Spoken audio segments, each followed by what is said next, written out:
话说哪吒冲到全球影史第5名，将如何改变世界？家人们啊，见证起点的时刻到了呀！在纽腰时代广场，凌晨2点的 IMAX 场被黄牛炒到了500美元。在东京涩谷4500日元的天价票，30秒售罄。连希腊都有土豪包飞机到伦敦看哪吒。当日本成立中国神话研究部，这意味着世界文化输出的游戏规则被四川火锅味的3味真火给烧穿了。话说这天地初开，乾坤未定，好莱坞执掌动画江湖数十载，不料半路杀出了个哪吒3太子。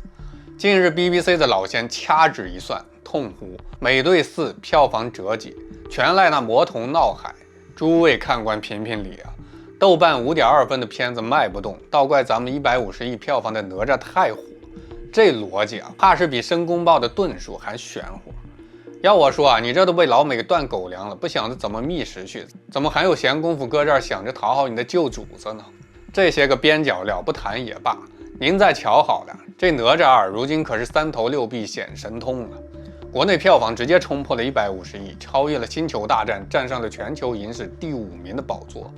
海外市场更是一路火花带闪电，北美1810万美元，新加坡首日排片470场，连纽腰时代广场的大屏幕都被乾坤圈照得锃亮。反观美队4啊，烂番茄49%的评分，活脱脱像被雷杰劈糊了的炼丹炉，这都能怪到哪吒头上？今天啊，哪吒2这个踩着风火轮的中国小孩正在改写世界的电影规则。那么这个红肚兜的小孩凭什么横扫全球？对中国又意味着什么？对世界又意味着什么？且听我细细道来。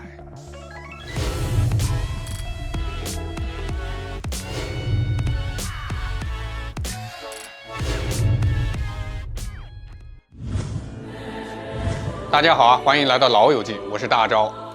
哪吒2咱们已经品了好几期了，都知道哪吒2的每一秒都在创造奇迹。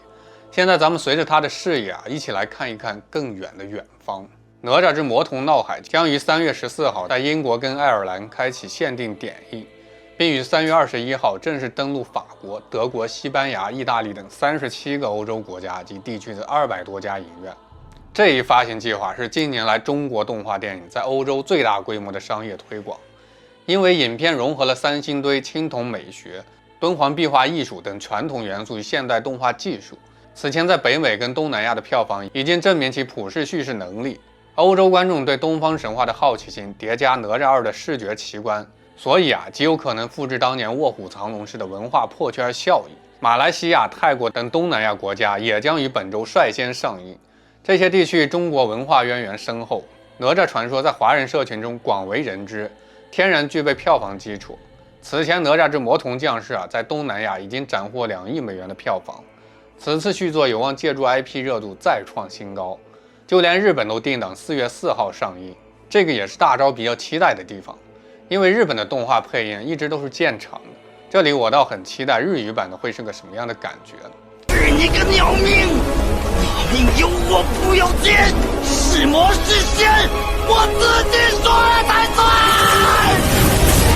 己の命は俺で決める。魔であろう仙であろう。この俺が決めるものだ。至于它的发行策略可能对标宫崎骏的作品。日本作为全球动画产业的标杆对中国动画的接受度长期受限于刻板印象。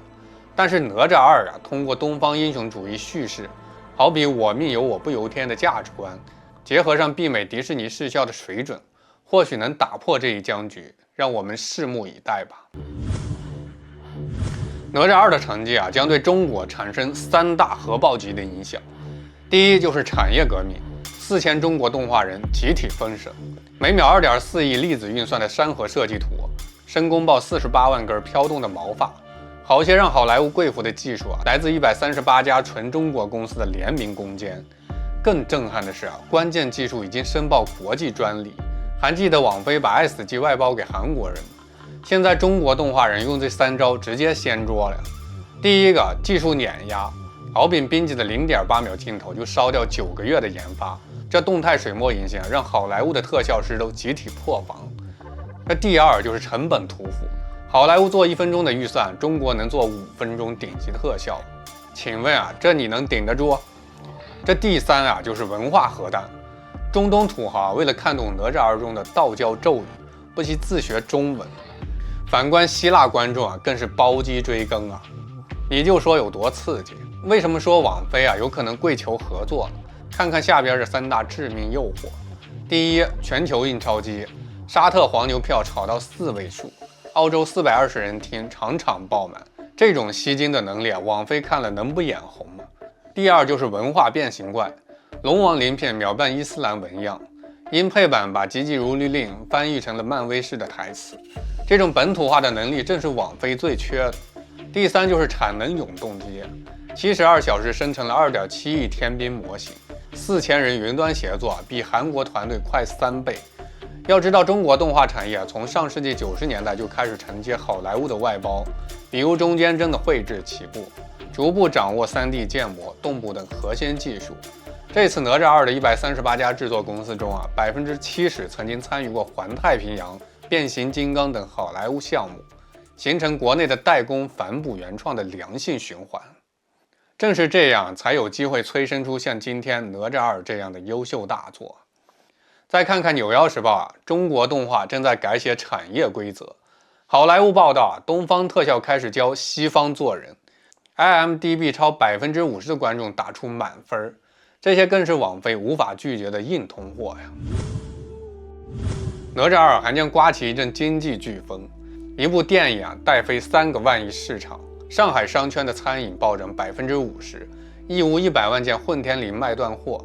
成都的陈塘关 City Walk 单日吸金3000万，连华尔街都在炒哪吒概念股。最后就是哪吒2啊引起的文化觉醒，00后开始穿着汉服刷票房。当北京小学生开发哪吒卡牌游戏，当00后为集齐18张票根住在影院，这意味着中国年轻一代正在用真金白银来投票，从而选择自己的文化偶像。正如古人所云，大道至简，细节见真章。在这数字的背后啊，隐藏着年轻一代对文化 IP 的情感投资跟狂热追求。看完哪吒对国内的3大冲击，再来看看对世界的3大颠覆性冲击。还记得上一波中美赛博网友疯狂对仗的时候， TikTok 的崛起啊，直接冲破了美国几10年辛苦建立的信息茧房。这股信息洪流席卷全球，让老美的信息垄断彻底崩盘。而今天啊，哪吒从屏幕上跃然而出，复仇者联盟3、蜘蛛侠都被踩在了脚下，北美900家影院同时沦陷，这是亚洲电影首次杀入全球前5，更是动画电影史上的核爆，成为了文化输出的新战士。正如 TikTok 打破了老美的信息茧房，哪吒2也在用一种全新的方式冲破了好莱坞的文化封锁。如果说 TikTok 是在挑战美国的信息垄断，那么哪吒2的崛起啊，就是全球影坛上给好莱坞的一记响亮的耳光。好莱坞不仅仅是影片的生产商，它更是一个文化输出的帝国，通过电影将自己的价值观、思维方式跟叙事逻辑渗透到了世界各地。而今天呢，哪吒2让中国文化以一种全新的现代化的语言迅速占领全球电影市场。哪吒2不仅票房风光，更是一场文化盛宴，它完美融合了《封神演义》跟庄子的经典文化，3000年传世经典与现代动画技术碰撞出耀眼的光芒。三星堆青铜器的淋漓之美，敦煌壁画的流动线条，水墨渲染的动态美学，这些传统元素啊，都被以动致敬的巧妙地融入了电影的每一帧画面。古老的文化通过现代的视听语言焕发出了新的生命力。